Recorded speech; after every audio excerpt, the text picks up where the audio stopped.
Okay guys, तो आज हम देखेंगे लॉर्ड वेवल के बारे में। हमने इसके पहले जो गवर्नर जनरल थे उसमें क्या देखा था, तो हमने देखा था लॉर्ड लिनलिथगो जो 1936 से 1943 के बीच रहे। उसके बाद आए लॉर्ड वेवल।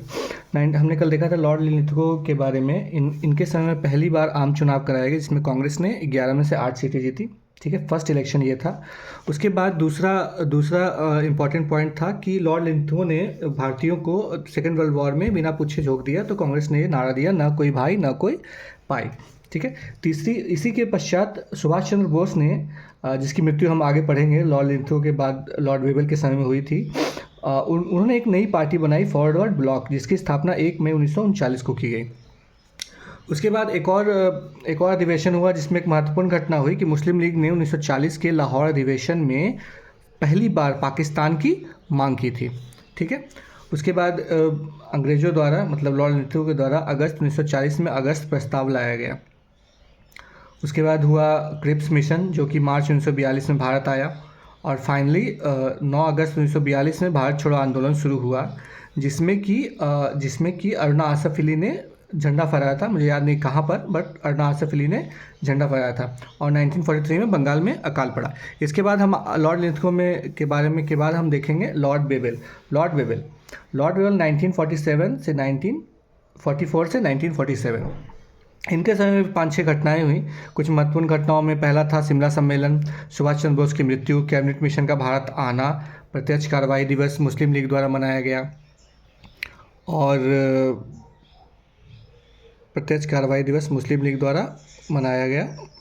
और चक्रवर्ती CR फार्मूला 1944, ये मतलब चक्रवर्ती राजगोपालाचारी फार्मूला। और ये सबसे इम्पॉर्टेंट है जो था इंडियन नेवी रिवोल्ट, नौसेना विद्रोह, और 1946-47 में इलेक्शन, 1946-1947 में election. Okay, so first point was that 25th of June 1945 the Shimla सम्मेलन was called by lord Wavell, जो कि आफ्टरवर्ड्स ये अनसक्सेसफुल रहा, विफल रहा। इसका उद्देश्य क्या था? इसका उद्देश्य था मुस्लिम लीग और इंडियन नेशनल कांग्रेस के विवादों को सुलझाने का, ताकि भारत का बंटवारा जल्द से जल्द किया जा सके, जिसका नेतृत्व इंडियन नेशनल कांग्रेस की तरफ से किया अबुल कलाम आज़ाद ने।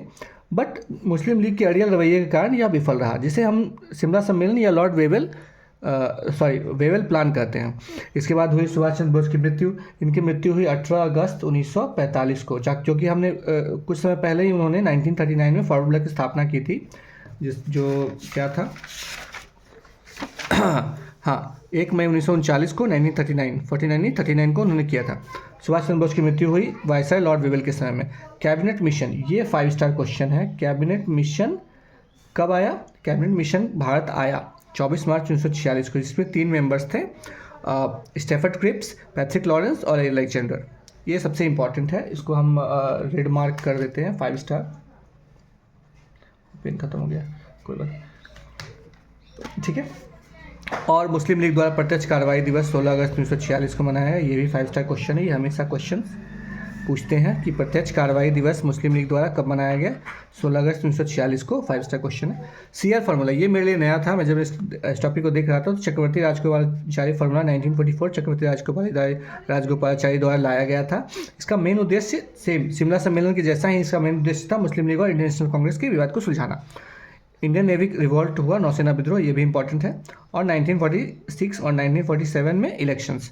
तो ये समरी थी इसकी लॉर्ड वेवल की, कि 1944 से 1947, जो कि इसमें 5 महत्वपूर्ण चीज़ें थी: शिमला सम्मेलन, कैबिनेट मिशन का भारत आना, प्रत्यक्ष कार्रवाई दिवस, इंडियन नेवी रिवोल्ट, और 1946-1947 इलेक्शन। तो 1, 2, 3, 4 और 5, ये 5 पॉइंट्स बहुत इंपॉर्टेंट हैं। ओके, सो आज के लिए गाइज इतना ही। मेरे 51 सब्सक्राइबर मैंने पोस्ट भी किया था यूट्यूब पे, मेरे 51 सब्सक्राइबर हो गए हैं और अब 100 का टारगेट है। So guys please share, like and subscribe. Okay, that's all for good today. Thank you. Bye bye.